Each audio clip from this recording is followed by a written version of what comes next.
سورہ احزاب آیت نمبر 56 پارہ 22 رکوع 4۔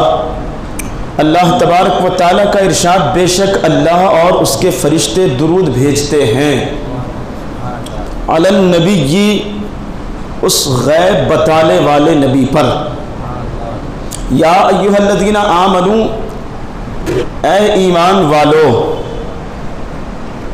صلو علیہ وسلموا تسلیما، ان پر درود اور خوب سلام بھیجو۔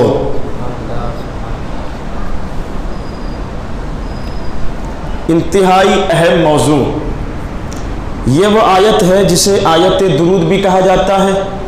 چند باتیں اس آیت پاک میں ذکر کی گئی۔ پہلی یہ کہ بے شک اللہ اور اس کے فرشتے درود بھیجتے ہیں غیب بتانے والے نبی پر۔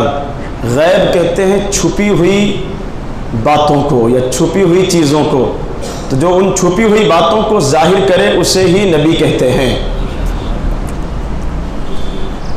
تو یا دو باتیں ہوئی، پہلی یہ کہ اللہ اور اس کے فرشتے درود بھیجتے ہیں، دوسری بات غیب بتانے والے۔ تو جو لوگ کہتے ہیں کہ حضور غیب نہیں جانتے تھے، مسئلہ پہلے ہی کلیئر ہو گیا۔ پھر تیسری بات اس میں کہی گئی، یا ایھا الذین آمنوا، اے ایمان والو، صلو علیہ وسلموا تسلیما، ان پر خوب خوب درود اور سلام بھیجو۔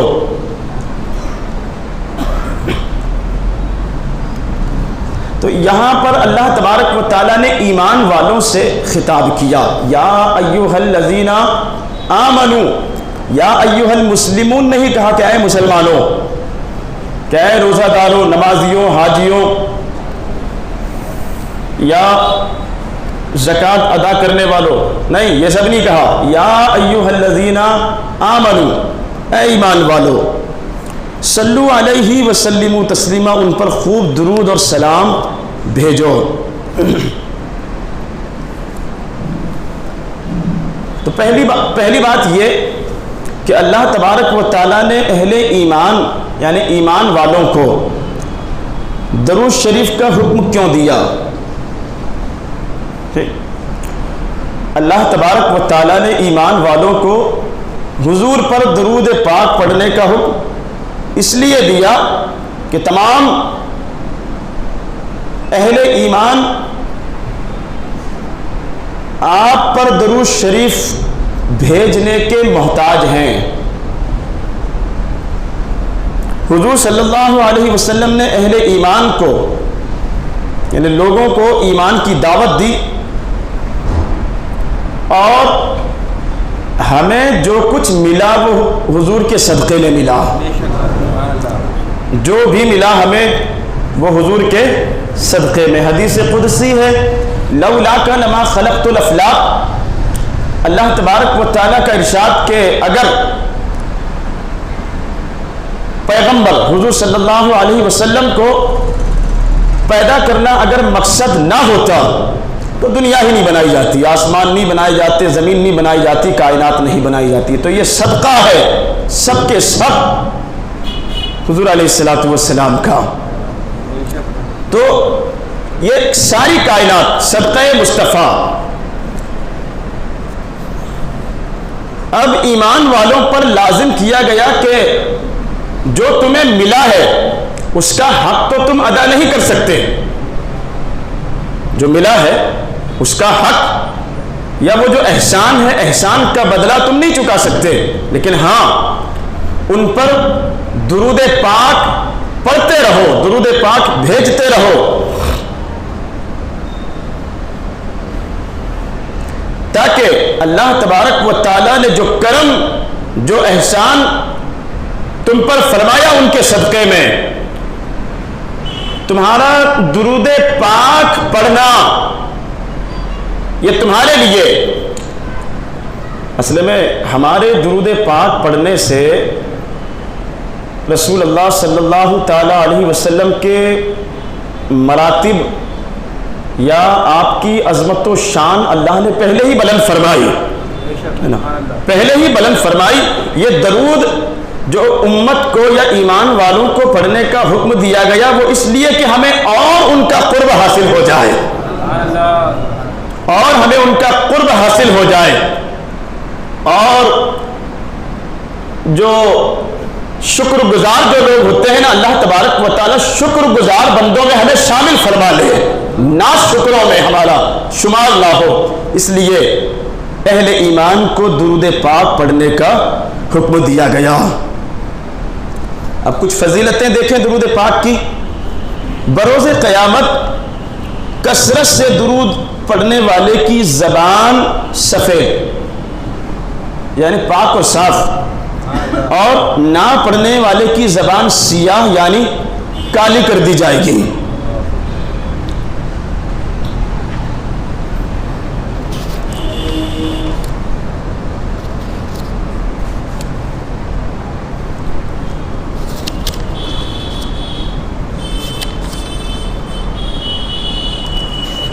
اور درود پاک کے حوالے سے تفسیر روح البیان شریف کے حوالے سے بہت ساری فضیلتیں اور روایتیں بیان کی گئی ہیں۔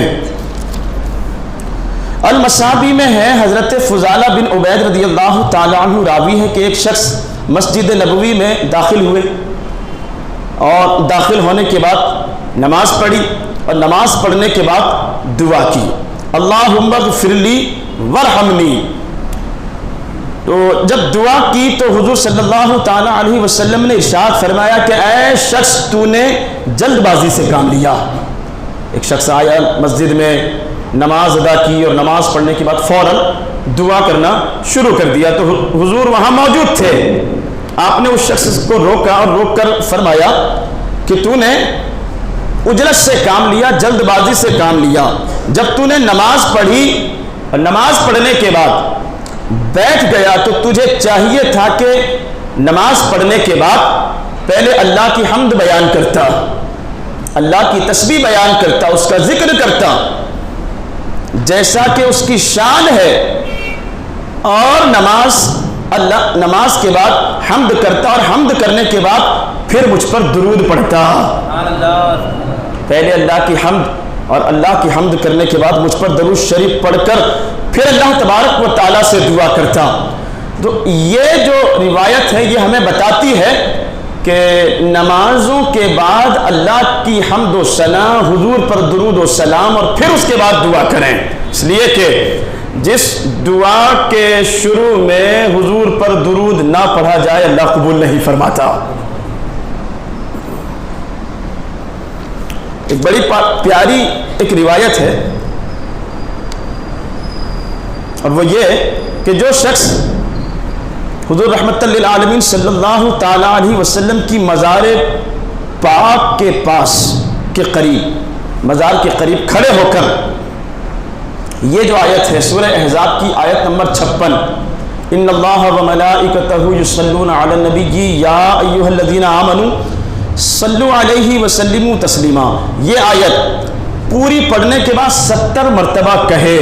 وہ جو لوگ حج کے لیے یا عمرہ کے لیے جاتے ہیں، یا جن کا جانے کا ارادہ ہے، آپ کے لیے بہت کام کی اور فائدے کی بات بتا رہا ہوں، وہ یہ کہ روضہ رسول کے سامنے، جالیوں کے سامنے اگر موقع ملے تو کھڑے ہو کر پہلے یہ درود، آیت درود پڑھیں، ان اللہ و ملائکتہ، پوری آیت، اور پوری آیت پڑھنے کے بعد 70 مرتبہ صلی اللہ علیہ یا محمد، کیا کہیں گے؟ صلی اللہ علیہ یا محمد، یا صلی اللہ علیہ یا رسول اللہ، یہ بھی کہہ سکتے ہیں۔ تو 70 مرتبہ پڑھنا ہے۔ یہ 70 مرتبہ جب کوئی بندہ پڑھ لیتا ہے روضہ رسول کے سامنے کھڑے رہ کر، تو وہاں موجود ایک فرشتہ وہ کیا کہتا ہے پتہ ہے؟ وہ کہتا ہے کہ اے شخص اللہ تعالیٰ تجھ پر رحمت فرمائے، اللہ تجھ پر رحم فرمائے، اب مانگ جو تیرا دل کرے، اب مانگ جو تیرا دل کرے، اور اس وقت تیری کوئی دعا رد نہیں کی جائے گی۔ مانگ جو تجھے مانگنا ہے، اللہ تبارک و تعالیٰ تیری دعا کو رد نہیں فرمائے گا۔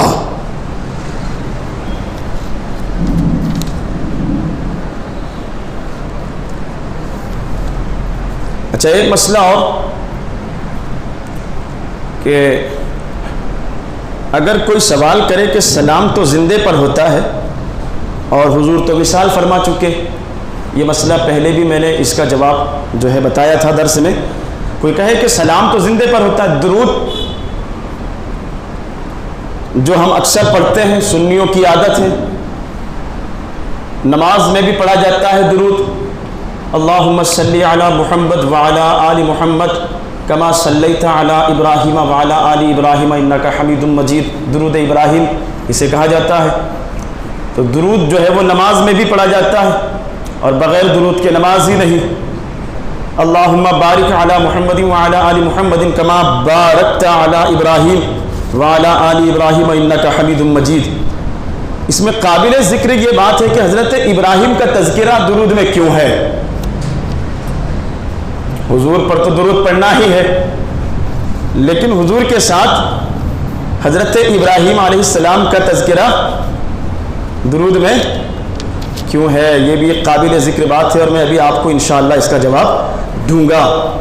تو کوئی اعتراض کرے کہ سلام جو ہم سنی حضرات جیسے فجر کی نماز کے بعد یا جمعہ کی نماز کے بعد یا اور موقعوں پر کھڑے رہ کر جو سلام پڑھتے ہیں، تو کچھ لوگوں کو اس پر اعتراض ہوتا ہے اور لوگ یہ کہہ سکتے ہیں کہ سلام تو زندے پر ہوتا ہے اور حضور جو ہے وہ وفات پا چکے ہیں. تو آپ کا جواب کیا ہونا چاہیے؟ آپ کا جواب وہی ہونا چاہیے کہ مومن پر موت آتی ضرور ہے، مومن پر موت آتی ضرور ہے، لیکن وجود جو ہے پوری طریقے سے مٹتا نہیں، ختم نہیں ہو جاتا. انتقال، آپ کہتے ہیں نا کسی کے انتقال کی موت کی خبر ملتی ہے تو لوگ کہتے ہیں کہ انتقال ہو گیا. تو انتقال کا کیا مطلب؟ انتقال کا مطلب ہے ایک جگہ سے دوسری جگہ منتقل ہو جانا، ایک جگہ سے دوسری جگہ منتقل ہو جانا، یعنی عالم اسباب سے، عالم دنیا سے عالم برزخ میں منتقل ہو جانا، چلے جانا. یہ مطلب ہوتا ہے انتقال کا. موت آتی ضرور ہے لیکن وجود جو ہے، یہ آپ کا جو مجسمہ ہے پورا، یہ پوری طریقے سے مٹ نہیں جاتا، ختم نہیں ہو جاتا، باقی رہتا ہے. روح جسم سے نکلتی ہے لیکن روح کا ایک تعلق بنا رہتا ہے جسم کے ساتھ. روح جسم سے نکال لی جاتی ہے لیکن تعلق اس کا بنا رہتا ہے، تعلق ختم نہیں ہوتا. جسم کو اگر قبر میں فائدہ پہنچتا ہے تو روح کو بھی پہنچتا ہے، اور جسم کو اگر عذاب پہنچتا ہے تو روح کو بھی جو ہے اس کی تکلیف پہنچتی ہے.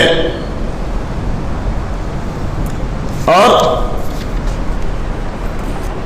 پھر میں نے آپ کو بتایا تھا کہ جب ہم قبرستان جاتے ہیں تو قبرستان جانے پر کہا گیا ہے کہ پہلے سلام کریں، اور سلام کا طریقہ السلام علیکم یا اہل القبور. تو قبر والوں کو سلام کیوں کیا جاتا ہے؟ وہ جواب دیتے ہیں نا، وہ جواب دیتے ہیں. اگر جواب نہ دیتے تو پھر سلام کا مطلب کیا تھا؟ تو جواب دیتے ہیں، اس کا مطلب یہ ہے کہ وہ ہمارا سلام سنتے ہیں، ہمارا سلام سن رہے ہیں، اور سننے کے بعد پھر وہ جو ہے سلام کا جواب دیتے ہیں. یہ اور بات ہے کہ ہم ان کے جواب کو سن نہیں پاتے ہیں.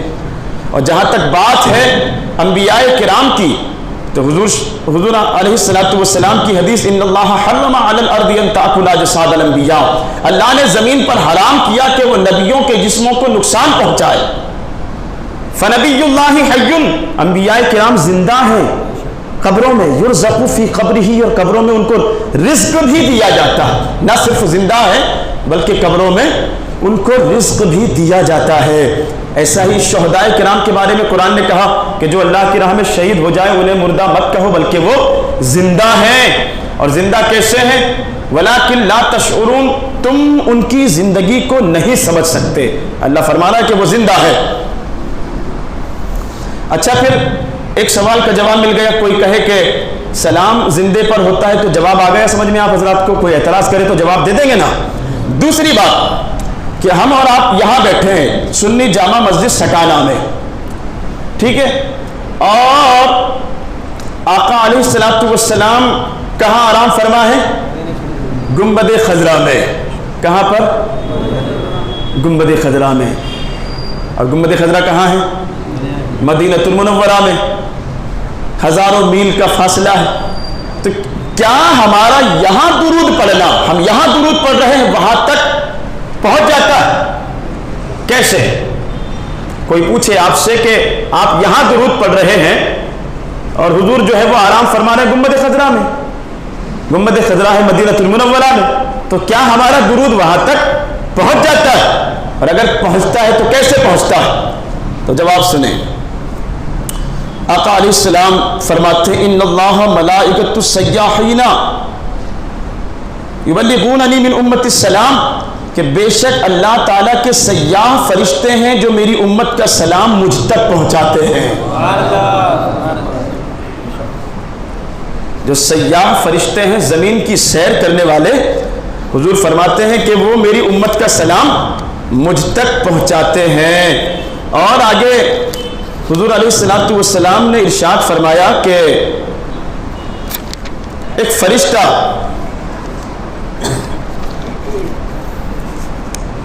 حضور نے فرمایا کہ جب میں دنیا سے رخصت ہو جاؤں گا تو میری قبر انور پر ایک فرشتہ مقرر ہوگا. میرے وصال کر جانے کے بعد ایک فرشتہ میری قبر پر مقرر ہوگا جو تمام مخلوق کی آواز کو سنے گا. سمجھ رہے ہیں آپ حضرات؟ درود پاک کی بات چل رہی ہے اور اس کے بے شمار فائدے ہیں، اس لیے اس ٹاپک پر میں نے آج ذکر کرنا ضروری سمجھا. لہٰذا جاگتے رہیں، بیدار رہیں، بیداری کے ساتھ سنیں. حضور نے فرمایا کہ میرے وصال کے بعد ایک فرشتہ میری قبر پر مقرر ہوگا اور جو تمام مخلوق کی آواز سنے گا. پوری دنیا میں جہاں بھی لوگ بستے ہیں، انسان ہوں، جنات ہوں، فرشتے ہوں، وہ سب کی آواز کو، سب کی بولیوں کو سنے گا اور سمجھے گا. تو جو میرا امتی مجھ پر سلام عرض کرے گا، جو میرا امتی، حضور فرماتے ہیں، مجھ پر سلام بھیجے گا، مجھ پر سلام عرض کرے گا، درود پڑھے گا، تو وہ جو فرشتہ جو میری قبر پر مقرر ہوگا اللہ کی طرف سے، جو پوری دنیا کے لوگوں کی آواز کو سنے گا، حضور فرماتے ہیں کہ جب دنیا کے کسی بھی کونے، کسی بھی خطے، کسی بھی ملک سے جب میرا کوئی امتی مجھ پر درود پڑھے گا یا مجھ پر سلام بھیجے گا تو وہ فرشتہ عرض کرے گا یا رسول اللہ صلی اللہ علیہ وسلم، زمین پر ایک دیش ہے جسے بھارت کہتے ہیں. بھارت میں ایک راجیہ ہے جسے مہاراشٹر کہتے ہیں. مہاراشٹر میں ایک ناسک ضلع ہے، ناسک ضلع میں سٹانہ شہر ہے، سٹانہ میں سنی جامع مسجد ہے. سنی جامع مسجد میں کچھ لوگ بیٹھ کر آپ کا ذکر کر رہے ہیں. ارے اب تو سونے سے بیدار ہو جاؤ. سٹانہ کی سنی جامع مسجد ہے، ایک مولانا خطاب کر رہے ہیں، سامنے خوش نصیب اہل ایمان آپ کا تذکرہ سن رہے ہیں، آپ پر درود پڑھا جا رہا ہے. درود پڑھنے والے کا نام یہ ہے، درود پڑھنے والے کا نام یہ ہے، اس کے باپ کا نام یہ ہے. فرشتہ کہے گا کہ درود پڑھنے والے کا نام یہ، اس کے باپ کا نام یہ، فلاں فلاں قبیلے سے، ذات سے، برادری سے تعلق رکھتا ہے، منصوری ہے، شیخ ہے، پٹھان ہے، سید ہے، شاہ ہے، خان ہے، ملا ہے، فلاں فلاں برادری سے اس کا تعلق ہے. یا رسول اللہ، وہ آپ پر سنی جامع مسجد سٹانہ میں بیٹھ کر درود پڑھ رہا ہے. اور اتنی مقدار میں کاؤنٹنگ بھی بتاتا ہے، 1 مرتبہ پڑھا ہے، 10 مرتبہ پڑھا ہے، 100 مرتبہ، 300 مرتبہ، 500 مرتبہ، 1000 مرتبہ، اتنی مرتبہ اس نے آپ پر درود پڑھا ہے. تو جب وہ فرشتہ بارگاہ رسالت میں درود پہنچاتا ہے ہمارا، تو پتہ ہے پھر بارگاہ رسالت سے کیا جواب ملتا ہے؟ جواب ملتا ہے اللہ تبارک و تعالی اس پر رحم فرمائے. چاہتے ہو کہ حضور کی دعا کے مستحق و حقدار بن جاؤ تو درود کی عادت بناؤ. پھر اس بندے پر جو دنیا میں کہیں بھی بیٹھ کر آبادی میں ہو، گھر میں ہو، کھیت میں ہو، پہاڑ پر ہو، دریا میں ہو، زمین کے اوپر ہو، زمین کے نیچے ہو، کہیں بھی بیٹھا ہو، درود پڑھ رہا ہو اگر، تو پتہ ہے پھر اس کے لیے یہ بشارت ہے کہ اللہ تبارک و تعالیٰ ایک درود کے بدلے اس پر 10 بار سلام بھیجتا ہے۔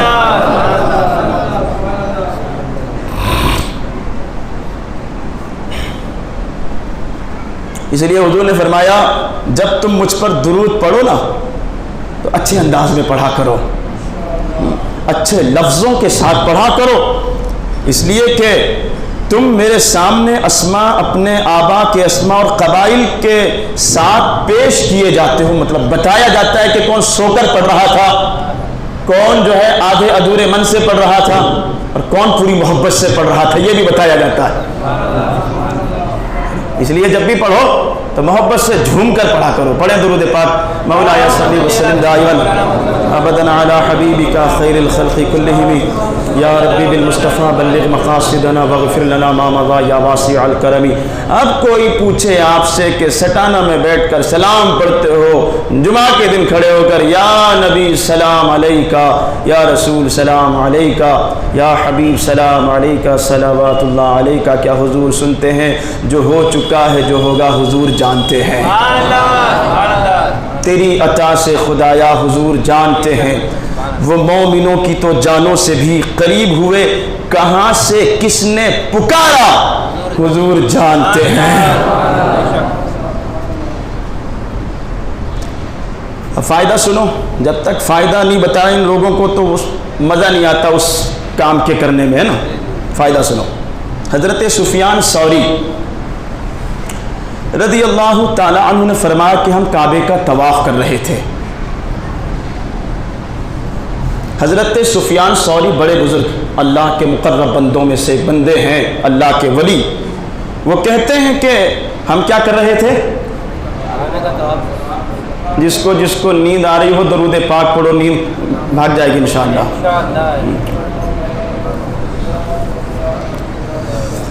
میں سو جاؤں یا مصطفیٰ کہتے کہتے، کھلے آنکھ صلی اللہ کہتے کہتے، تو سو تو درود پاک پڑھتے ہوئے سو، اور جب اٹھو تو درود پاک پڑھتے ہوئے اٹھو۔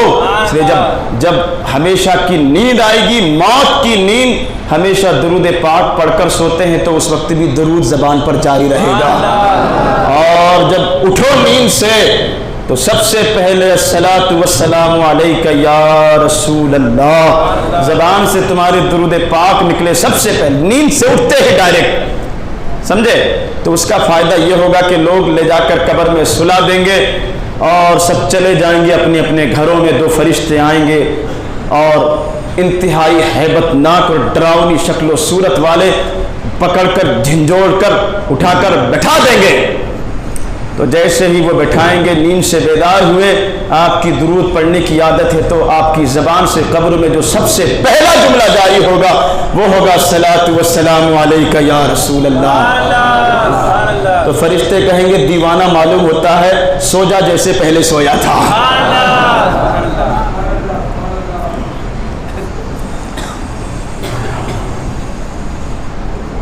حضرت سفیان ثوری کہتے ہیں ہم کعبے کا طواف کر رہے تھے، ایک شخص کو دیکھا کہ وہ جو طواف میں دعائیں ہیں نا، الگ الگ دعائیں ہیں، تسبیحات ہیں، تو وہ ہر جگہ سب چھوڑ دیا، دعائیں وغیرہ سب، اور لبیک اللہم لبیک وغیرہ بھی چھوڑ دیا سب، اور ہر قدم پر وہ حضور پر درود پڑھتا تھا۔ تو حضرت سفیان ثوری نے اس کو پکڑا، نوجوان کو، کہا بھائی تم تسبیح و تحلیل چھوڑ کر، تم کو بتایا نہیں کسی نے کہ یہاں کیا کیا پڑھنا ہے، اور لبیک اللہم لبیک کی صدائیں بلند کرنا ہے، سب چھوڑ دیا تم نے اور صرف درود پڑھ رہے ہو، کوئی خاص وجہ؟ اس نے کہا کہ اللہ تعالیٰ آپ کو صحت و عافیت بخشے، آپ کا نام کیا ہے؟ تو کہتے ہیں میرا نام، مجھے لوگ سفیان ثوری کہتے ہیں۔ کیا کہتے ہیں؟ سفیان ثوری۔ اس نے کہا کہ اگر آپ مسافر نہ ہوتے اور مجھے یقین ہوتا کہ آپ میرا راز فاش نہیں کریں گے تو میں آپ کو ضرور بتاتا، تو حضرت سفیان ثوری نے اسے یقین دلایا کہ میں تمہارا کوئی راز فاش نہیں کروں گا، بتاؤ مجھے۔ تو وہ کہنے لگا نوجوان کہ حقیقت یہ ہے کہ میں اور میرے والد حج کے لیے آ رہے تھے، راستے میں میرے والد کی طبیعت سخت خراب ہوئی، یہاں تک کہ انتقال ہو گیا، اور بدقسمتی سے انتقال ہونے کے بعد چہرہ کالا پڑ گیا، چہرہ سیاہ ہو گیا، آنکھیں نیلی ہو گئی، پیٹ پھول گیا، شکل و صورت ہیبت ناک اور ڈراؤنی ہو گئی۔ اس پر وہ نوجوان کہنے لگا کہ میں خوب رویا اور افسوس کیا اپنے باپ کی اس حالت پر کہ یہ کیسے ہو گیا، جبکہ وہ تو حج کے لیے آ رہا تھا، اور پھر سفر میں ہے، سفر کی حالت ہے، اور ایسی کنڈیشن ہو گئی کہ کسی کو بتا بھی نہیں سکتا تھا۔ تو نوجوان کہنے لگا کہ میں نے اپنے والد کا چہرہ رومال سے ڈھک دیا، چھپا دیا کہ لوگ کہیں نہ دیکھ لیں، اور پریشان تھا میں پریشانی کے عالم میں بیٹھا تھا کہ میری نیند لگ گئی، بیٹھے بیٹھے ٹیک لگایا ہوا تھا کہ آنکھ لگی، جیسے ہی آنکھ لگی تو کیا دیکھا، ارے بیٹھ جاؤ بھائی، ایسے بھاگ رہے ہیں ایک کے بعد ایک، ایک کے بعد ایک، ایک کے بعد ایک۔ اللہ کرم فرمائے، برا نہ مانے، کسی کی بہت زیادہ ضروری حاجت ہو تو جا بھی سکتے ہیں، میں کیسے آپ کو روک سکتا ہوں۔ بہرحال وہ نوجوان کہنے لگا کہ بیٹھے بیٹھے آنکھ لگی، اور جب آنکھ لگی تو کیا دیکھا، ایک حسین و جمیل، ایک نورانی چہرے والے، ایسا چہرہ کہ چاند جن کی شکل و صورت کو دیکھ کر حسن کی بھیک مانگے، چاند جن سے حسن کی بھیک مانگے، ایسا حسین جمیل چہرہ، اور معطر زلفیں جن سے مشک و عنبر کی خوشبو، بھینی بھینی خوشبو آ رہی تھی۔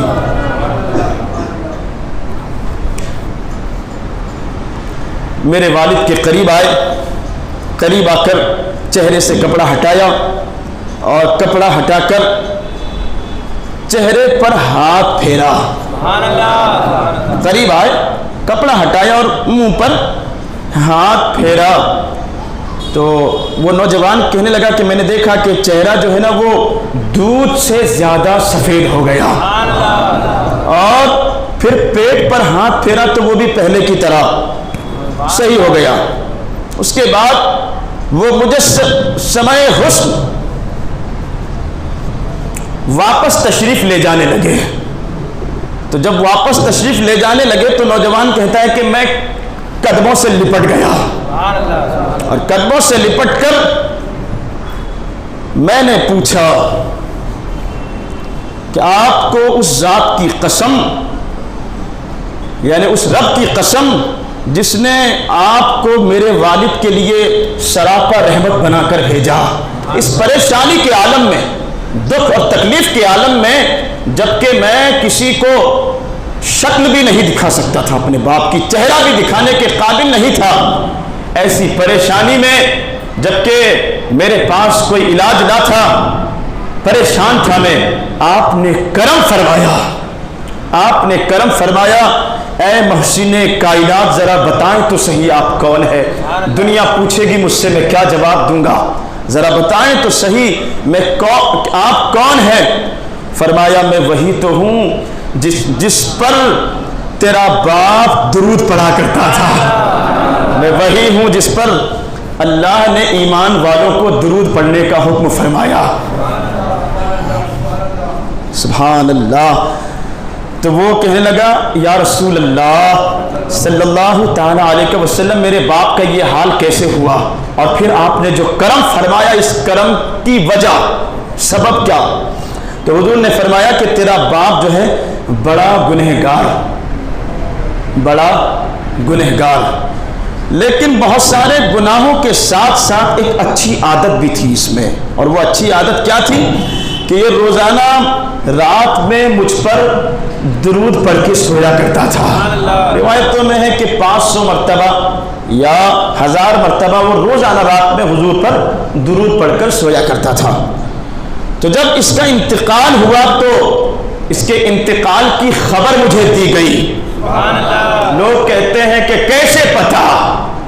وہ ہمارے حال کو جانتے ہیں. یہ جو ایمان کا تعلق کنیکشن ہے یہ اگر مضبوط رہے اگر تو امتی کہیں بھی ہو فریاد امتی جو کرے حال زار میں ممکن نہیں کہ خیر بشر کو خبر نہ ہو. دنیا کے کسی بھی کونے خطے میں امتی اگر مصیبت و تکلیف میں ہو اور آپ کا تعلق اگر جڑا ہوا ہے مضبوط ہے آقا علیہ الصلوۃ والسلام کے ساتھ میں تو آپ کہیں بھی ہو وہ مدد فرماتے ہیں. اور یہ زمین کی وسعتیں یہ زمین کا پھیلاؤ آپ کو لگتا ہے کہ یہ ہزاروں میلوں کا سفر اتنا زمین کا پھیلاؤ اتنی زمین کی وسعتیں یہ ہمارے لیے ہے جس نے پل بھر میں زمین سے لے کر ساتواں آسمان پھر سدرۃ المنتہا پھر عرش اعظم پھر لامکہ تک کی سیر کی ہو. سمجھ گئے ہو تو بولا کرو. معراج کی رات جس نے لامکہ تک کا سفر کیا ہو تو یہ زمین کی وسعتیں کیا حیثیت رکھتی ہے ان کے لیے؟ کیا حیثیت رکھتی ہے یہ زمین کی وسعتیں یہ زمین کا پھیلاؤ اور یہ ہزاروں میل اور یہ کلومیٹر کیا حیثیت رکھتے ہیں ان کے لیے؟ یہ ہمارے لیے. اللہ کے بہت سارے ولیوں کی شان یہ کہ وہ عشاء میں اگر یہاں ہے تو فجر ان کی مسجد نبوی میں ہوتی ہے. یہ ولیوں کی شان ہے. یہاں عشاء ہے تو فجر مسجد نبوی یا مسجد حرم میں. تو امتی کی شان یہ ہے تو وہ امام الانبیاء ہے صلی اللہ علیہ وسلم. کہنے کہ تیرا باپ جو ہے نا بڑا گنہگار تھا لیکن ایک اچھی عادت بھی تھی اس میں کہ یہ مجھ پر درود پڑھتا تھا ہمیشہ. اور جب اس پر یہ مصیبت پہنچی تو مجھ کو بتایا گیا کہ یا رسول اللہ آپ کا فلاں فلاں امتی وہ جہاز میں ہے اور اس کا انتقال ہو گیا اور اس کی شکل بگاڑ دی گئی ہے اور وہ آپ سے مرنے سے پہلے فریاد کر رہا تھا ہے نا. تو تب حضور فرماتے ہیں کہ میں اس کی مدد کے لیے پہنچا اور آج جو اسے جو ملا ہے یہ درود کی برکت ہے. یہ اس کے درود کا صلہ ہے. لہذا درود پاک وہ عمل ہے جس سے دنیا میں بھی فائدہ پہنچتا ہے قبر میں بھی پہنچے گا انشاءاللہ اور میدان حشر میں بھی اللہ اس کا فائدہ عطا فرمائے گا. لہذا عادت بنائیں درود پاک کی. کم از کم دن بھر میں یا پورے دن میں ایک مرتبہ یا رات میں سونے سے پہلے 100 مرتبہ کم سے کم عادت بنائیے. 100 مرتبہ 300 مرتبہ 500 مرتبہ روزانہ درود پاک پڑھ کر سویا کریں. اللہ تبارک و تعالیٰ اس سے جو ہے نا قرض کسی کے اوپر بہت سارا قرض چڑھ گیا ہے تو وہ قرض جو ہے قرض کی ادائیگی کے اللہ اسباب عطا فرماتا ہے. لا علاج بیماریاں ڈاکٹر تھک گئے علاج نہیں ہوتا. لا علاج بیماریوں کا علاج ہے درود پاک. دعائیں قبول نہیں ہوتی حاجتیں پوری نہیں ہوتی منتیں پوری نہیں ہوتی. روزانہ اٹھیے رات کا آخری پہر ہو یہ ماہ رمضان کا آخری عشرہ ہے اور ماہ رمضان میں فجر کے 1 گھنٹہ پہلے درود پاک پڑھیں حضور پر 100 300 500 مرتبہ. پھر نماز تہجد ادا کریں پھر 100 مرتبہ استغفار پڑھ کے دعا کیجیے اللہ کی بارگاہ میں. 40 دن مسلسل یہ عمل کیجیے 40 دن اور پھر دیکھیں اللہ تبارک و تعالیٰ ضرور کرم فرمائے گا انشاءاللہ. اچھا چلتے چلتے آخری بات یہاں بہت سارے سوالوں کے جوابات جو ہیں آپ کو یاد رکھنا ہے. پہلا یہ کہ کوئی کہے کہ سلام زندے پر تو حضور پر سلام جو ہم پڑھتے ہیں تو کیا وہ پہنچ جاتا ہے. دوسرا یہ کہ ہم یہاں بیٹھ کر درود پڑھ رہے ہیں گنبد خضرا میں حضور آرام فرماتے ہیں کیا وہاں تک پہنچ جاتا ہے. یہ سارے سوالوں کے جواب.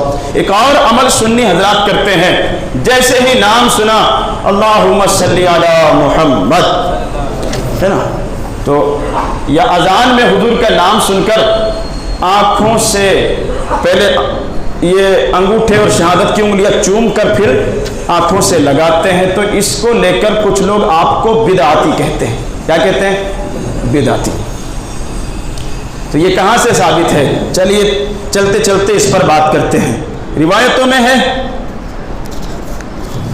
اور سب سے پہلی بات تو یہ کہ یہ حضرت آدم علیہ السلام کی سنت. کس کی سنت؟ حضرت آدم علیہ السلام کی سنت. حضرت آدم نے فریاد کی تھی رب کی بارگاہ میں کہ میں اس نور کو اپنے انگوٹھوں میں دیکھنا چاہتا ہوں.